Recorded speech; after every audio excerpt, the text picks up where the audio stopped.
हाँ, मेरी जगह सत्संग कर रहे थे। एक पुण्यात्मा ने सत्संग सुना और फिर एक पत्र डाल गया दान पात्र में। उसने क्या लिखा कि जी मैं महापापी प्राणी हूँ, गुरुदेव आपसे मैंने नाम भी ले लिया आज, और मैं चोर था। मेरी पत्नी 2 बच्चों को छोड़कर और चली गई। उन बच्चों की मेरे सांस की बीमारी थोड़ी सी दमासा भी है, और उन बच्चों की परवरिश के लिए मैं चोरी करने लग गया। चोरी करते करते अपना करेगा करता रहा चोरी। एक दिन मेरे दोनों बच्चों ने चूहों की गोली खाकर आत्महत्या कर दी, और फिर भी नहीं डटा गया, चोरी फिर भी कर रहा हूं। और आज भी मैं रात में चोरी करके आया था और आपके सत्संग में आ गया। और जो आपने आपके वचन सुने मैंने कि ये पाप थे जो के तो रह गए। अब दास क्या बता, कबीर परमात्मा पूर्ण ब्रह्म की संविधान बताते हैं हम ये दास कि जो रिश्वत लेकर चोरी करके किसी का डाके मार के अगर अपने बच्चों की परवरिश करता है, या 2 नंबर का काम करके रिश्वत मिलावट मिलावट करके या दूध में पानी गेर के बेचना चाहे, उसने अपने बच्चों को जहर देने की जरूरत नहीं पड़ेगी। ऐसी स्थिति परिवार की आपको हो जाएगी। बच्चों, दास टीचर है और टीचर का कर्तव्य है कि आपको हर तरह का पाठ पढ़ाऊं, कभी मीठा मीठा, कभी खरा खरा। तो जब भी आपकी आत्मा में यह बात जचेगी, कति भूल में बैठे हो, सबको पता है एक अक्षर का नहीं भरोसा, पर मन में अभी नहीं, अभी टाइम बहुत है, थोड़ी सी उम्र है। ठीक है, ये तो मन में आवेगी, यह तो आपकी बालक भूल रहेगी आपके साथ। यू काम करते रहो जो दास आपको बता रहे हैं, कुर्बान हो रहो, कति आंख में चले हुए संसार की तरफ से। कोई भला कहे, चाहे कोई गुंडी कहो, चाहे कोई बूंदी कहो। मेरा भाई कहा करती वे, मैंने कोई गुंडी कहो चाहे बूंदी कहो, मेरी तो लगन राम में लागी, मैं पीछे ना। तो आज उस भाई का दुनिया में जिक्र है, हिंदुस्तान के बच्चे बच्चे के मुंह पर जिक्र है। और जब वह संसार की तरफ देख लेती, तीन से मेरा भाई मरे दिन में थे। तो बच्चों, इंद्री ही कर्म न लगे लगार, जो भजन करे निर्धुंद रे, गरीब दास जग कीर्ति होगी, जब लग सूरज चंद्रे, जब लग सूरज चंद्रे। तो दास जो आपको बताने जा रहा है, यहाँ 1 सेकंड का भरोसा नहीं। और आंख सबकी बंद हो रही, सबकी भक्तों की भी रहे, अभी खुली नहीं है, पूरी खुल जाएंगी। इतना जरूर करते रहो, चूंकि और नामाल के समागम ने, सेवा ने, दान करने का मौका आवा चुक करी।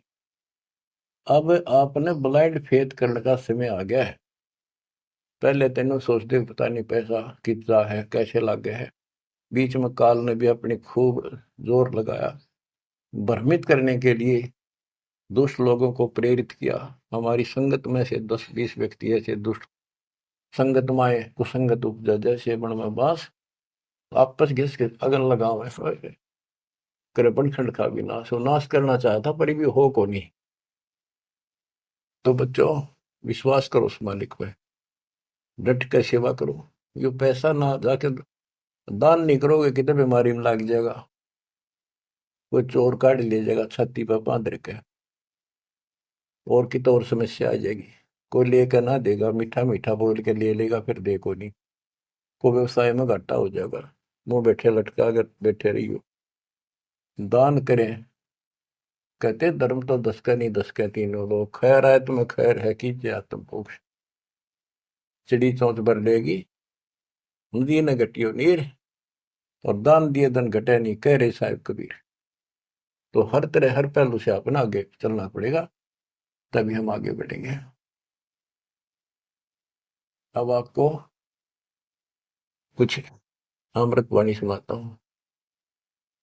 गरीब वशिष्ठ विश्वा व्यास को, सतगुरु देना नाम, बहुर उल्ट बूझा नहीं, कौन तुम्हारा गाम। परमात्मा अपने बच्चों के साथ है, और वेद बताते हैं कि परमात्मा सबसे ऊपर के लोक में रहता है, वहां से गति करके आता, अच्छी आत्माओं को मिलता जो भक्ति पर लगे हुए हैं। उनको सच्ची दिशा देने की चेष्टा करता, अपने मुखमंड से वाणी बोलता है, वो कवियों की तरह आचरण करता हुआ घूमता फिरता है और अपने ज्ञान को काव्य ना यानी पद्य भाग में दोहों, चौपाइयों और शब्दों के माध्यम से बोल बोल के सुनाता है और भक्ति के यथार्थ मंत्रों का खोज करता, आविष्कार करता है। तो वशिष्ठ जी, विश्वामित्र जी, व्यास जी एक नंबर के भगत थे, लेकिन राह नहीं था उनको, राह बताना आया। अहंकार था इनके अंदर कि वो आप पर रूपा करे थे, कार लगा वो इंजेक्शन ला गिरा बड़ाई का, ब्राह्मण कुल दुनिया पूजे, भगवान नहीं सूझा उनको। लेकिन भगवान को तो पता है उसकी आत्मा सारी, उसी की आत्मा है सारी कति टोटली, उसने भेद कति नहीं। ये पता भी इनके में अफारा है, ये अफारा उतरेगा जब ये ब्रह्मटी करवा लेंगे और कति हैंड टू माउथ होंगे। आपको बहुत बार समझाऊंगा और ध्यान दो इन बातों पर। राजा अम्बरीश, राजा ठारे ठाठ भगत पक्का, राजा जनक सारे ठाठ राजा नौकर और भगत पक्का विष्णु जी का। पहले विषय मिलते हुए परमात्मा उनको भी मिले, समझाया, नाम दिया, उसने थोड़े दिन जाप करें फिर वो ठीक। फिर आखिर में स्वर्ग में जाकर अपने सारे पुण्य खत्म करके वही आत्मा फिर बाबा नानक बनी, हैंड टू माउथ आपकी तरह की। जब बात अकल ठिकाना आई, जब मालिक पहचाने। तो आज आप इस प्रोसेस से गुजर कर आ चुके हो, इस बात ने तुम हृदय में धर लो। अपनी बिरान माटी बधाइयो ना, इसने यही खत्म कर लो। जब अकल हो थोड़ी सी विधि हो जाता है। इतना निर्णायक ज्ञान इस पृथ्वी पर आज तक ना किसी ने दिया, ना किसी को समझ में आया। मेरे गुरुदेव का आशीर्वाद फैला है, बेटा तेरे बराबर विश्व में कोई संत नहीं होगा। उस समय तो दास का ये थी, नानू कैसे क्या गुरु जी सही कह रहे हैं, नानू कैसे क्या ये कैसे हो सकता है, नहीं कह गलत है। लेकिन मुंह का नहीं देखता रहा, मेरे में कोई औकात नहीं, कोई गुण नहीं, संत और गुरु बड़ों की सोपन में भी इच्छा नहीं थी। लेकिन भाई जो साधु बोला सहज सुबह और साध का बोला मिथ्या नहीं जा, उन्हें तो सारा ज्ञान था, लाखों में दास को सिलेक्ट किया, नाम देने का अधिकार दिया। तो ये सारे पॉइंट यहाँ पर पूरे होते हैं। गुरु परंपरागत हमारी प्रणाली कबीर साहब से चली आ रही है, नाम देने का अधिकार कंप्लीट स्पिरिचुअल नॉलेज आज दास को प्राप्त है, पूरा अध्यात्म ज्ञान और पूरी भक्ति विधि। और ये आप भी किस्मत के पूरे हो, सामान्य नहीं हो। ये बार बार इसलिए दास मेहनत कर रहा है कि कदर जरा सी भूल हो जाती कभी भी कार्य भाग्य सीट ले जाएगा। तो दाता या दया करे आपके ऊपर, कहां से करे ये भी सोच लो। बच्चों, आप इस सारे प्रोसीजर से गुजर कर आ चुके हो और आपको ये सुनने की व्यवस्था मालिक न कर रखी, घर बैठे कर लो। गाड़ी में चल रहे हो तो घने बिजी लाइफ हो गया सब तुम्हारा, तो यूं ले लो। देख कैसे, और जैसे बच्चे के मुंह में दे दिया ना दूध पियान की बोतल भर कर, मार उसका मुंह का लाकर हाथ में पकड़ा दे, वो बिलोटा लोटा पियो, कार में बैठे हो चलते चलते पी लो, तो छका के रखे। किसी प्रकार दाता आपको ये आत्मा का आहार किस प्रकार से खिला रहा है, इसको पिए जाइए और इस पर असर करो, इस लेक्चर अटेंड करते रहियो। तो कहने का भाव ये है, मालिक ने कसर नहीं छोड़ रखी, कत्ती काल की छाती तोड़ दी, सारे बंधन हटा रखे हैं। ये पहचान लो इस मालिक ने, अगरम मगरम छोड़ दे, इस अगरम मगरम में कुछ नहीं हासिल होगी। अपनी चतुरता, अपनी सोच जीव की अपने स्तर की है, जो गुरु बतावे, जो गुरु होगा तो वर्ड टू वर्ड उसकी माननी चाहिए, उसी ज्ञान को सत्य मानना चाहिए। अपने दिमाग की उपज ने वहीं छोड़ दे। आग लगो इसे, ऐसे ऋषि होकर मर गए जिन्हें विद्वान कहा करते कख का पता नहीं पाया, जो उनके इतिहास देखा आपके सामने, झाड़ के दिखा दी उनके थैले, ये गोबर ही अड़ंगा पर रखा था हमने, उनके लिखी हुई पुस्तकें दिखा दिया, उनके प्रवचन सुना दिया। अब कुर्बान हो जाओ इस मालिक के लिए। दत्त साहेब जी, इस वीडियो के बनाने का उद्देश्य हमारा किसी को भी नीचा दिखाना व किसी की भावनाओं को ठेस पहुंचाने का नहीं है। इस वीडियो के बनाने का उद्देश्य हमारा भक्त समाज को परमात्मा प्राप्ति की सच्ची राह दिखाना है। तो आइए देखते हैं संत रामपाल जी महाराज जी के ज्ञान को उनके द्वारा लिखी गई पुस्तक अंधश्रद्धा भक्ति खतरा ए जान, पेज नंबर 66 से। अंगी ऋषि तथा दशरथ पुत्री शांता की प्रेम कथा। श्री तुलसी कृत रामायण में बाल कांड अध्याय में शांता का कुछ वर्णन है। चौपाइयों में श्री रामचंद्र के विवाह के समय दुल्हन पक्ष की औरतों ने यंग यानी सिठने सुनाते हुए कहा है कि राम जी, तेरी बहन शांता ऋषि श्रृंगी के साथ भाग कर गई थी या विवाह किया था। विवाह तो अपनी जाति में होता है, श्रृंगी ऋषि तो ब्राह्मण है। उदाहरण, श्रृंगी ऋषि जी ने इंद्रियों को वश में करके विषयों यानी काम, क्रोध, मोह, अहंकार तथा लोभ को वश करने के उद्देश्य से कठिन साधना की तथा मान लिया कि मैंने पांचों विकारों यानी रूप, रस, गंध, स्पर्श, शब्द पर नियंत्रण कर लिया है। पूरे दिन में एक बार वृक्ष की छाल को जीभ लगाता था, उसी से तृप्त हो जाता था। एक समय अपनी भक्ति का प्रदर्शन करने के लिए श्रृंगी ऋषि अयोध्या के पास जंगल में एक वृक्ष की ओर मुख करके बैठ गया। 10 दिन बीत गए।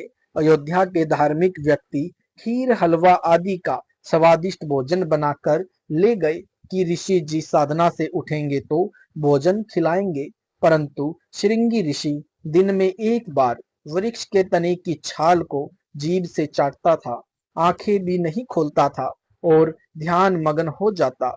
ऋषि जी की चर्चा अयोध्या नगरी में दावानल की तरह फैल गई। राजा दशरथ को पता चला तो अपनी लड़की शांता तथा रानियों को साथ लेकर ऋषि के दर्शन करने गए, परंतु ऋषि जी ने आंखें नहीं खोली, बस एक बार जीभ से वृक्ष को चाटा। कई दिन ऐसे ही बीत गए। राजा दशरथ की लड़की युवा थी। उस समय तक श्री रामचंद्र आदि पुत्रों का जन्म नहीं हुआ था। कौशल्या रानी से शांता बेटी के जन्म के पश्चात लगभग 20 वर्ष तक कोई संतान किसी रानी को नहीं हुई थी। उस समय शांता युवा थी। वह प्रतिदिन अपनी नौकरानियों के साथ ऋषि के दर्शन करने के लिए पिता दशरथ जी की आज्ञा लेकर जाने लगी। शांता ने एक वैद्य से पूछा कि ऋषि जी की समाधि कैसे खोलें, वह विधि बताएं। वैद्य ने बताया कि वृक्ष के उस स्थान पर शहद का लेप कर दो जहां पर ऋषि जीभ से चाटता है। लड़की शांता ने वैसा ही किया। पहले ऋषि एक बार जीभ से चाटता था, उस दिन 2 बार चाटा। अगले दिन फिर शहद लगाया गया, अगले दिन 4 बार चाटा, तीसरे दिन फिर शहद लगाया। ऋषि जी ने बहुत देर तक चाटा और आंखें खोली। सामने देखा, शांता ने अपना परिचय दिया तथा भोजन खाने के लिए निवेदन किया। ऋषि ने केवल कुछ खीर खाई। राजा दशरथ ने ऋषि को अपने घर चलने के लिए निवेदन किया। ऋषि जी तुरंत सहमत हो गए। शांता बेटी को ऋषि की सेवा करने को कहा। शांता अपनी नौकरानियों से भोजन बनवाकर स्वयं ऋषि के पास ले जाकर खिलाती। बहुत देर तक परमात्मा की चर्चा करती थी। राजा दशरथ ने श्रृंगी ऋषि से संतान के लिए याचना की।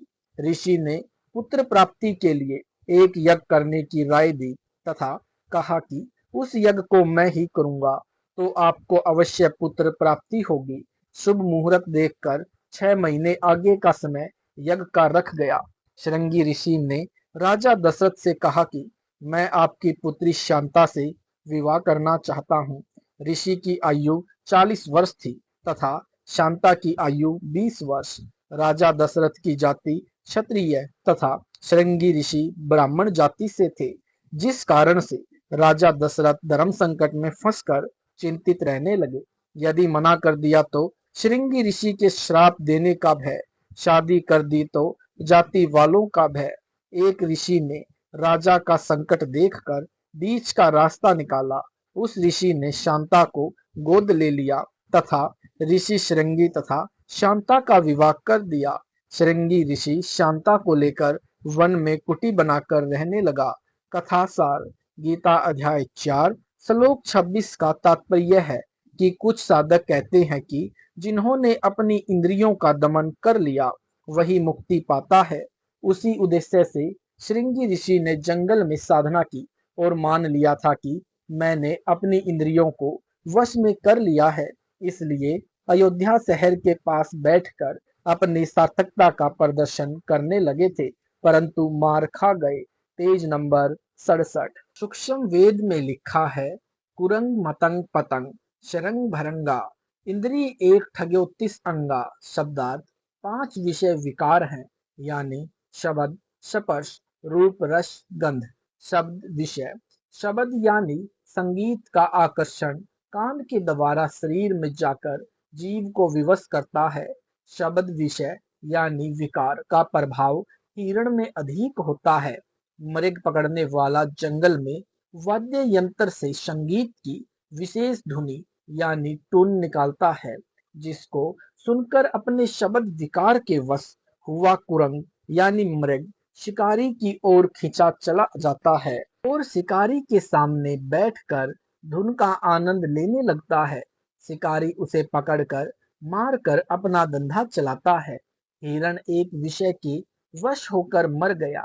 स्पर्श विषय, स्पर्श यानी नर का मादा से मिलन का विकार शरीर से छेड़छाड़ करने से अधिक प्रभाव करता है। हाथी इस विषय के अधिक वश है। हाथी पकड़ने वाले जंगल में 20 फुट चौड़ी, 10 फुट गहरी तथा 100 फुट लंबी खाई यानी गड्ढा खोदकर उसके ऊपर पतली पतली लकड़ियां रखकर ताजा घास खोदकर लकड़ियों पर रख देते हैं। वह ऐसा लगता है जैसे पृथ्वी ही है।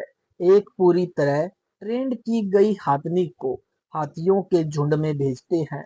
वह हाथियों के शरीर से अपना शरीर स्पर्श करती है, जैसे गर्भ धारण करने के समय हथनी हाथियों के शरीर से छेड़छाड़ करके प्रेरित करती है।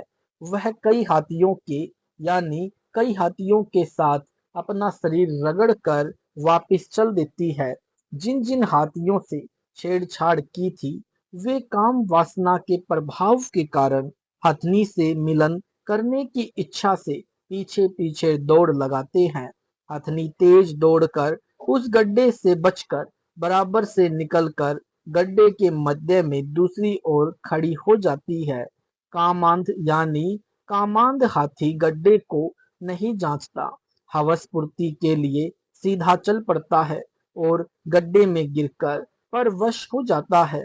एक स्पर्श यानी काम वासना विकार के कारण विवश होकर हाथी सदा के लिए पराधीन हो जाता है, यानी शिकारी के जाल में फंस जाता है। रूप विषय नेत्र इंद्री से प्रभाव करता है, जिसका विशेष दबाव पतंग कीट में होता है। जो दीपक मोमबत्ती पर रूप विकार से प्रभावित होकर उसे प्राप्त करने के उद्देश्य से जल मरता है, उसके वश की बात नहीं, वह नेत्र इंद्री के वश है। रस विषय जीव इंद्री से प्रभाव करता है। शरंग यानी मछली में रस विषय का प्रभाव अत्यधिक होता है। मछली पकड़ने वाले मछिहारे द्वारा लोहे के कांटे में मांस के टुकड़े को तालाब में डाला जाता है। मछली जीव इंद्री के वश होकर रस विषय से प्रभावित होकर उसे खाने के लिए अंधी होकर कांटे को नहीं देख पाती और अपने जीवन से हाथ धो बैठती है। मछियारे के हाथों मर जाती है। वह रस विषय के कारण विवश है। मछली जीव इंद्री के वश है। Page number 68। गंध विकार नासिका इंद्री द्वारा जीव को प्रभावित करता है। ब्रह्म यानी भंवरा गंध विषय के कारण फुलवाड़ी में जाता है। फूल पर बैठकर सुगंध का आनंद लेने में मस्त हो जाता है। रात्रि के समय फूल बंद होने लगता है, परंतु भंवरा सुगंध लेने की धुन में फूल में बंद होकर मर जाता है। उस गंध से दूर नहीं होता। भंवरा प्राणी नासिका इंद्री के वश है।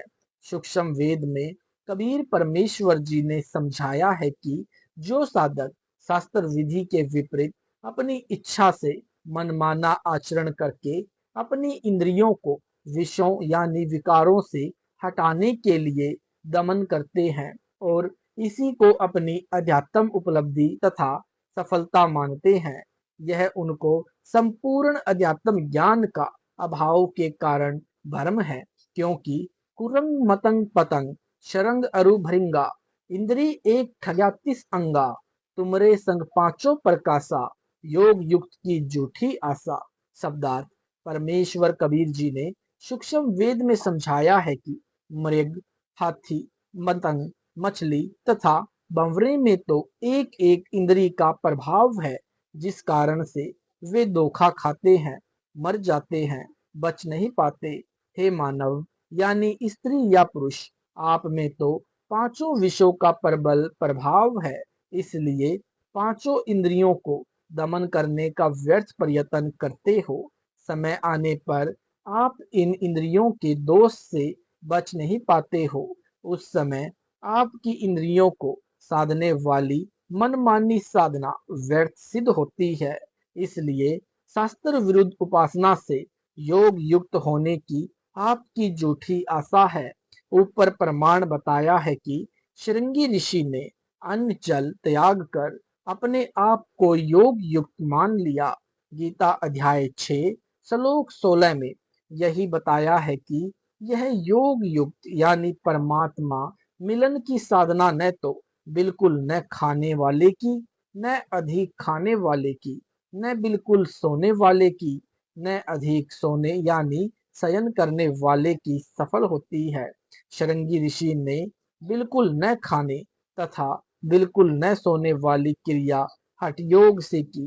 गीता में बताई मर्यादा तोड़ने से असफल हुआ। नंबर 1, शृंगी ऋषि अपनी जीभ इंद्री यानी रस विकार के कारण शहद चाटने लगा।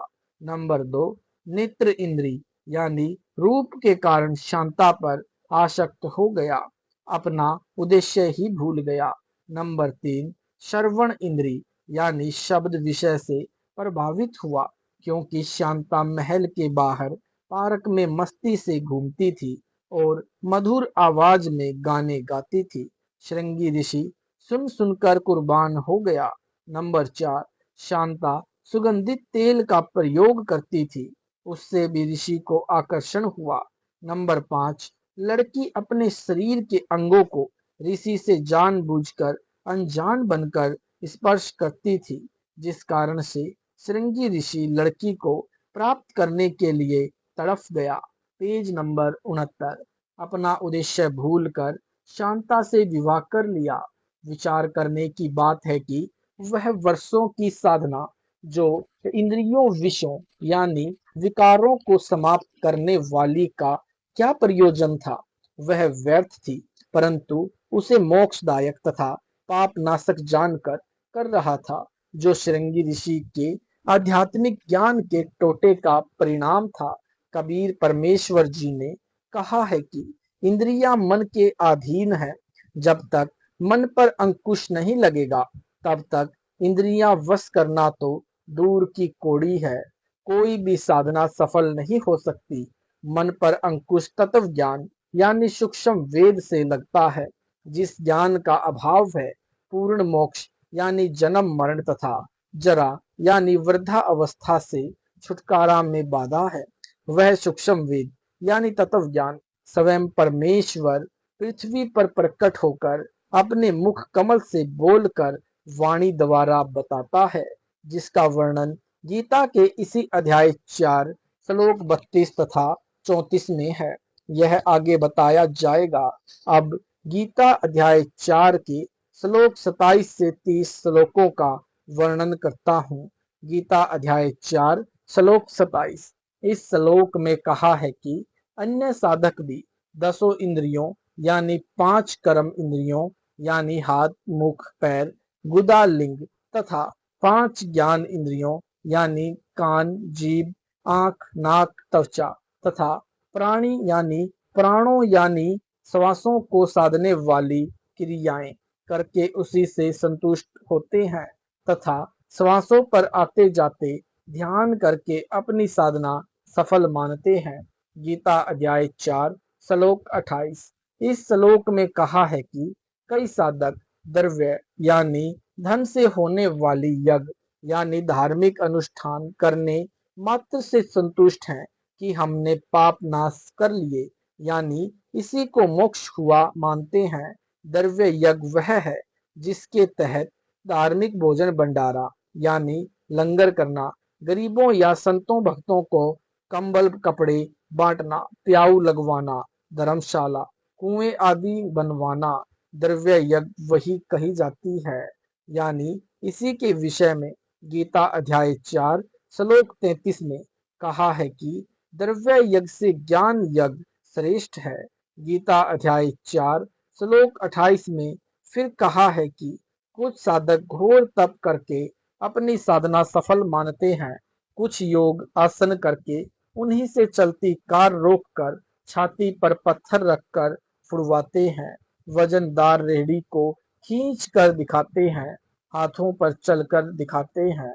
वे इसी को मोक्षदायक यानी पाप नाशक जानते हैं, क्योंकि अपने जीवन का अंतिम उद्देश्य मानते हैं। बहुत सारे मुख पर कपड़े की पट्टी बांधकर नंगे पैरों रहकर हिंसा से व्रत यानी परहेज करते हैं, अर्थात हिंसा से बचते हैं, मनमाने मंत्रों का जाप करते हैं, इसी को पूर्ण साधना मानते हैं। कुछ इसके साथ साथ स्वाध्याय करते हैं, यानी नित्य किसी ग्रंथ का पठन पाठन करते हैं। इस प्रकार की यज्ञों यानी धार्मिक अनुष्ठानों को करके पाप से मुक्ति मानते हैं। पेज नंबर 70 गीता अध्याय 4 श्लोक 29-30 इन दोनों श्लोकों में कहा है कि अन्य साधक प्राणायाम क्रियाएं करते हैं।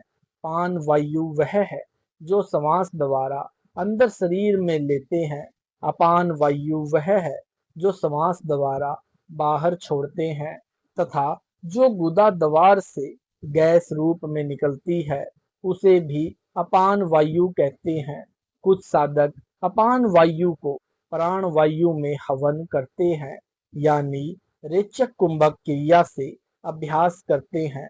कुछ नियमित भोजन करते हैं और प्राणायाम का अभ्यास भी करते हैं। प्राणायाम करने वाले श्वास लेने वाली वायु तथा अपान यानी अधोगति वायु वाली को रोककर साधना करते हैं।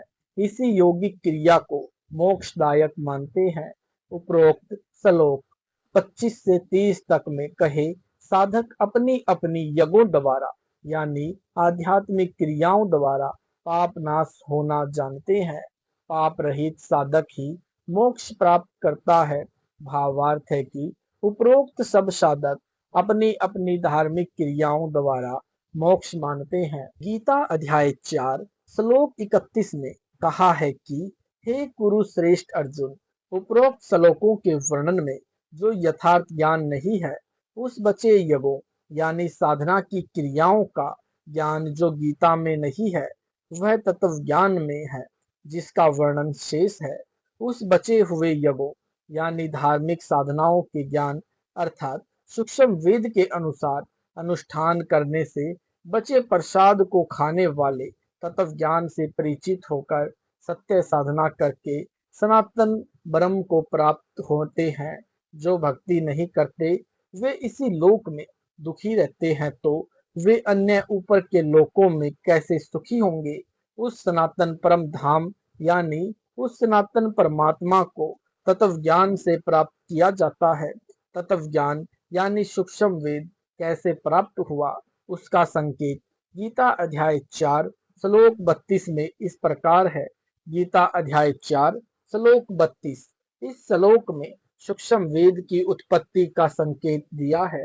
कहा है कि सूक्ष्म वेद में इस प्रकार की यानी उपरोक्त क्रियाएं तथा अन्य यज्ञों यानी धार्मिक साधनाओं का वर्णन विस्तार के साथ किया है।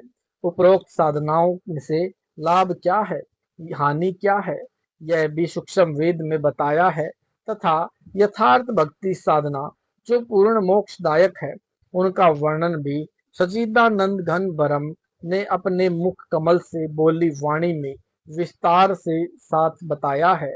वह तत्व ज्ञान यानी सूक्ष्म वेद है जिसमें यथार्थ मोक्षदायक साधना है। वह कर्म यानी कार्य करते करते करने की है, यानी हठयोग की आवश्यकता नहीं है। इस प्रकार कारण सूक्ष्म वेद को जानकर सत्य साधना करके मोक्ष प्राप्त करता है। प्रसंग चल रहा है कि सूक्ष्म वेद तथा चारों वेदों का ज्ञान कैसे प्राप्त हुआ। गीता अध्याय 4 श्लोक 32 में संकेत किया है कि परम अक्षर ब्रह्म अपने मुख से बोली वाणी में समस्त आध्यात्मिक क्रियाओं का वर्णन करता है। वह तत्व ज्ञान है। इसको तत्व ज्ञान से इसको जानने के लिए गीता अध्याय 4 श्लोक 34 में किसी तत्वदर्शी संत से जानने के लिए कहा है। इससे सिद्ध है कि वह ज्ञान गीता में नहीं है। सत साहिब जी, वीडियो अच्छा लगा है तो वीडियो को लाइक करें, शेयर करें, कमेंट करें। अगर ऐसी वीडियो देखना चाहते हैं तो आप यूट्यूब पर हमारे चैनल सतलोक इंसान रामपाल जी महाराज चैनल को सब्सक्राइब जरूर करें। सत साहिब जी।